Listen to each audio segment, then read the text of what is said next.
ടെലിവിഷനിലേക്ക് സ്വാഗതം. കുറ്റിക്കാട് മുസ്ലിം ജമാഅത്ത് കമ്മിറ്റിക്കെതിരെ ഗുരുതര ആരോപണവുമായി കുറ്റിക്കാട് മുസ്ലിം ജമാഅത്ത് സംരക്ഷണ സമിതി. കുറ്റിക്കാട് മുസ്ലിം ജമാഅത്ത് കമ്മിറ്റി വഖഫ് ബോർഡിൽ സമർപ്പിച്ച ജനറൽ ബോഡിയുടെ രേഖകൾ വ്യാജവും കൃത്രിമവുമെന്ന് കുറ്റിക്കാട് മുസ്ലിം ജമാഅത്ത് സംരക്ഷണ സമിതി വാർത്താസമ്മേളനത്തിൽ പറഞ്ഞു. 2024 സെപ്റ്റംബർ 6 കുറ്റിക്കാട് മുസ്ലിം ജമാഅത്ത് ജനറൽ ബോഡി ചേർന്നതായാണ് രേഖയിലുള്ളത്. എന്നാൽ ഈ രേഖയിൽ ഒപ്പിട്ട ആളുകൾ ഈ യോഗവിവരം അറിഞ്ഞിട്ടില്ലെന്ന് ഇവർ വെളിപ്പെടുത്തി. കൂടുതൽ വാർത്തകളിലേക്ക്. കഴിഞ്ഞ 18 വർഷമായി കുറ്റിക്കാട് മുസ്ലിം ജമാഅത്ത് കമ്മിറ്റി ജനറൽ ബോഡി ചേർന്നിട്ടില്ലെന്നും ഇവർ വ്യക്തമാക്കി. 2023 നൽകിയ വഖഫ് ബോർഡിൽ നൽകിയ പരാതിയെ തുടർന്നാണ് വഖഫ് ബോർഡ് രേഖകൾ ഹാജരാക്കാൻ ആവശ്യപ്പെട്ടത്.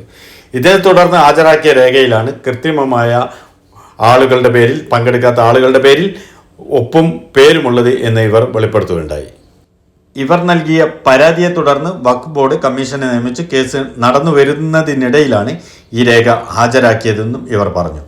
പൗരത്വ സമരകാലത്ത് യോഗം ചേർന്നതിൽ ഒപ്പിട്ടവരുടെ പേരുകളാണ് ജനറൽ ബോഡി യോഗത്തിന്റെ രേഖയായി ഹാജരാക്കിയതെന്ന് അതിൽ ഒപ്പിട്ടവർ വാർത്താസമ്മേളനത്തിൽ വെളിപ്പെടുത്തി. കുറ്റിക്കാട്ടൂരിലെ A-B മഹലുകളായ കണിയാത്ത് മഹലും മാണിയമ്പലം മഹലും സംയുക്തമായ വേദിയാണ് കുറ്റിക്കാട്ടൂർ മുസ്ലിം ജമാഅത്ത് കമ്മിറ്റി. ഈ രണ്ട് മഹലിലെയും ജനറൽ ബോഡി മെമ്പർമാർ തെരഞ്ഞെടുക്കുന്ന കമ്മിറ്റിക്കാണ് നിയമസാധുതയുള്ളത്. കഴിഞ്ഞ 18 വർഷമായി ഇത്തരം ജനറൽ ബോഡി ചേർന്നിട്ടില്ലെന്ന് മാണിയമ്പലം മഹൽ പ്രസിഡന്റ് NK ജാഫർ പറഞ്ഞു. സംരക്ഷണ സമിതി president Edikayil Moideen Koya Haji, general secretary KT Nasar, treasurer TP Ibrahim, Maniyambalam Mahal president NK Jaffar, Kaniyath Mahal vice president Abbas Haji, AV Koya, MC Zainuddin എന്നിവർ വാർത്താസമ്മേളനത്തിൽ പങ്കെടുത്തു. നിങ്ങളുടെ കയ്യിൽ കണ്ടിട്ടുള്ള ഈ കടലാസ് കഴിഞ്ഞ മാസം 9-ാം മാസം 6-ാം തീയതി കുറ്റിക്കാട് മുസ്ലിം ജമാഅത്തിന്റെ ജനറൽ ബോഡി നടന്നു എന്ന് പറഞ്ഞുകൊണ്ടുള്ള ഒരു മിനിറ്റ്സ് രേഖയാണ് കഴിഞ്ഞ സിറ്റിംഗിൽ വഖഫ് ബോർഡ് മുമ്പാകെ അവർ ഹാജരാക്കിയിട്ടുള്ളത്. ഇതിൽ 200 സംതിങ് ആളുകൾ 51 ആളുകൾ ഒപ്പിട്ടിട്ടുള്ള രേഖ ഹാജരാക്കിയിട്ടുണ്ട്. ഇത്രയും വ്യാജമായ ഒരു രേഖ സൃഷ്ടിച്ചുകൊണ്ട് ഹാജരാക്കുന്നത് വളരെ അറിഞ്ഞുകൂടെ ഞെട്ടിക്കുന്ന ഒരു വിവരമാണിത്. കാരണം ഈ രണ്ട് മഹലിലെയും വിശ്വാസപരമായിട്ട് ഒരു ഭരണം നടത്തിക്കൊണ്ടിരിക്കുന്ന ഒരു മതസ്ഥാപനങ്ങളുടെ നേതൃത്വത്തിലുള്ള ആളുകൾ ഇത്രയും നീചമായ ഒരു പ്രവൃത്തിയിലേക്ക് പോകുന്നതിന് വളരെ സങ്കടകരമായിട്ടുള്ള ഒരു കാര്യമാണ്. ഞാൻ മനസ്സിലാക്കുന്നത് ഈ ഒപ്പിശേഖരണം കഴിഞ്ഞ പൗരത്വ നിയമകാലത്ത് ഇന്ത്യൻ പ്രസിഡന്റിനെ അയക്കാൻ വേണ്ടി എല്ലാ സ്ഥലങ്ങളും നടന്നതുപോലെ കുറ്റിക്കാട്ടിൽ ഒപ്പിശേഖരണം നടന്നിട്ടുണ്ട്. ഈ ഒപ്പിശേഖരണം നടത്തിയിട്ടുള്ള രേഖകൾ പകർത്തി എഴുതിക്കൊണ്ട് അതിന് മേലെ ഹജ്ജിങ് മാറ്റിക്കൊണ്ട് ജമാഅത്ത് കമ്മിറ്റി ജനറൽ ബോഡി ചേർന്ന് എന്നുള്ള രൂപത്തിലാണ് അത് വഖഫ് ബോർഡിൽ ഹാജരാക്കിയിട്ടുള്ളത്. ഇത് ഇത്തരം ആളുകൾ നേതൃസ്ഥാനത്തുള്ള ആളുകൾക്ക് നമ്മൾ വിശ്വസിച്ച് ഏൽപ്പിച്ചുകൊണ്ട് ജനങ്ങളെ എന്തെങ്കിലും ഇത്തരപോലെ പോരത്തെ പോലുള്ള ഒരു പൊതുവിഷയങ്ങളിൽ അവർ ജനങ്ങളെ സമീപിക്കാനോ അല്ലെങ്കിൽ ജനങ്ങൾ സമീപിക്കുമ്പോൾ ജനങ്ങൾക്ക് അവരുടെ അവരെ വിശ്വാസത്തിലെടുത്തുകൊണ്ട് മുന്നോട്ട് നീങ്ങാനോ വയ്യാത്തൊരു സാഹചര്യമല്ല ഇതുകൊണ്ട് സൃഷ്ടിക്കപ്പെടുന്നത്. ഇത്തരം വിശ്വാസ വഞ്ചന ചെയ്തുകൊണ്ടുള്ള ഒരു മുന്നേറ്റം നടത്തിയിട്ടുണ്ട്. ഈ ജമാഅത്ത് കമ്മിറ്റി എന്ന് പറഞ്ഞ് ഞാൻ നേരത്തെ സൂചിപ്പിച്ചല്ല, 2 മഹലിൽ കൂടിയിട്ടുള്ള ഒരു സംവിധാനമാണ്.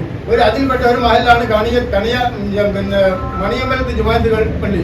മണിയമ്പലത്ത് ജമാഅത്ത് കമ്മിറ്റിയുടെ ബഹുമാന്യനായ പ്രസിഡന്റാണ് എന്റെ അടുത്തിരിക്കുന്നത് ജാഫർ ഹാജി. പ്രസിഡന്റ് സ്ഥാനം A മഹലിലെ ആളുകൾ, സെക്രട്ടറി സ്ഥാനം B മഹലിലെ ആളും വെച്ചുകൊണ്ട് അങ്ങനെ ഭാരവാഹിത്വം ഡിവൈഡ് ചെയ്തുകൊണ്ടുള്ള സംവിധാനമാണ് ഇത്തരം വർഷങ്ങളായി നടന്നു വരുന്നത്. ഈ കീഴ്വഴക്കങ്ങളൊക്കെ ലംഘിച്ചുകൊണ്ട് ജനങ്ങൾ പോലും അറിയാത്ത ഒരു രേഖ സൃഷ്ടിച്ചുകൊണ്ട് വഖഫ് ബോർഡിന്റെ മുമ്പാകെ ഹാജരാക്കിയിരിക്കുകയാണ്. വൈകിപ്പോയി ജനറൽ ബോഡി എന്ന് കാരണം പറഞ്ഞുകൊണ്ടാണ് വിഭാഗീയ പ്രവർത്തനം നടത്തിക്കഴിഞ്ഞ് 2005 ഇപ്പം നിലവിലുള്ള കമ്മിറ്റി പിടിച്ചെടുക്കുന്നത്.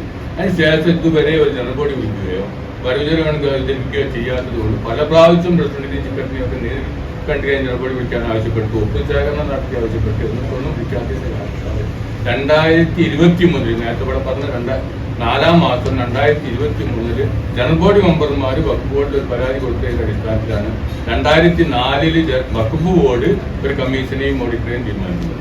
ആ ഓഡിറ്റർ വന്നിട്ടും കമ്മീഷൻ വന്നിട്ടും അത് പരിശോധിച്ചതിൽ ഒരുപാട് ക്രമക്കേടുകളും സാമ്പത്തിക വെട്ടിപ്പും കണ്ടെത്തിയതിന്റെ അടിസ്ഥാനത്തിൽ അവരവിടെ വഖഫ് ബോർഡിൽ റിപ്പോർട്ടും സമർപ്പിച്ചിട്ടുണ്ട്. റിപ്പോർട്ട് ഇവിടെ നിങ്ങൾക്ക് വേണമെങ്കിൽ തരാം.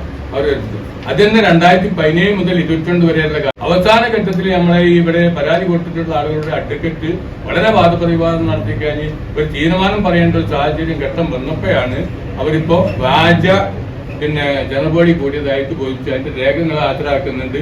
നിങ്ങൾക്ക് എന്നെ കണ്ടാൽ അറിയാം. ഇത് 2 നോട്ട് ബുക്കിലാണ് പോലെ റിപ്പോർട്ടും കമ്മിറ്റി രൂപീകരിച്ചതായിട്ടുള്ള കാര്യങ്ങൾ കണ്ടാൽ അറിയാം. ഒപ്പ് ശേഖരണം നടത്തിയിട്ടുള്ളത് കണ്ട ഒന്നായിട്ടുള്ള നീളത്തിലുള്ള പേജ് വെച്ചിട്ട് പള്ളിന്റെ മുമ്പിൽ വെച്ച് കഴിഞ്ഞ ഒരു ഒപ്പ് ശേഖരണം ഇതിന്റെ മുമ്പ് നടത്തിയിരുന്നു. നമ്മളെ നേരത്തെ പറഞ്ഞ ഈ കാര്യത്തിന് വേണ്ടിയിട്ട് സംരക്ഷണ പൗരത്വത്തിനെതിരെയുള്ള ആ ഒപ്പ് ബുക്ക് എടുത്തിട്ട് അത് പിന്നെ ചെയ്തിട്ടാണ് വഖഫ് ബോർഡിൽ ജനറൽ ബോഡി കൂടി കമ്മിറ്റി പുനഃസംഘടിപ്പിച്ച്